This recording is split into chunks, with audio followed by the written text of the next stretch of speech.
蔬菜沙拉，还有银耳牛奶。这是我自己烤的无油无糖黑全麦贝果圈，其实它长得更像甜甜圈，尝一尝吧。它超亮了，所以我吃半个就好了。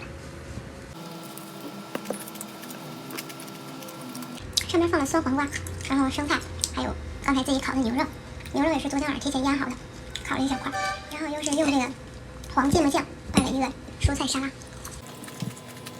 吃东西一定不要，这段时间经常吃一种，你一定要每天都变化，你才不会觉得这个减脂期的东西难吃。就像是沙拉，我好久没吃了，但我真的超级想吃，好久没吃，我会觉得它特别好吃，尤其是配上那个黄芥末酱。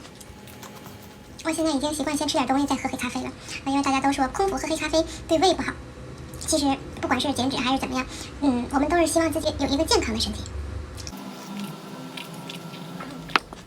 我终于被恢复了直播权，昨天晚上特别兴奋的跟大家聊了一会儿，以后每天晚上有时间7、8点左右吧，都会跟大家直播聊一会儿。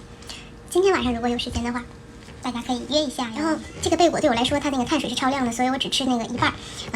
小贝果、小甜甜圈也好，它的那个做法我也拍了下来，剪辑到后面，是我自己的那种，反正就是无油无糖黑全麦，比较健康。如果就是说做的不是非常专业的话，也希望大家提出宝贵的意见。好了，感谢关注，拜拜。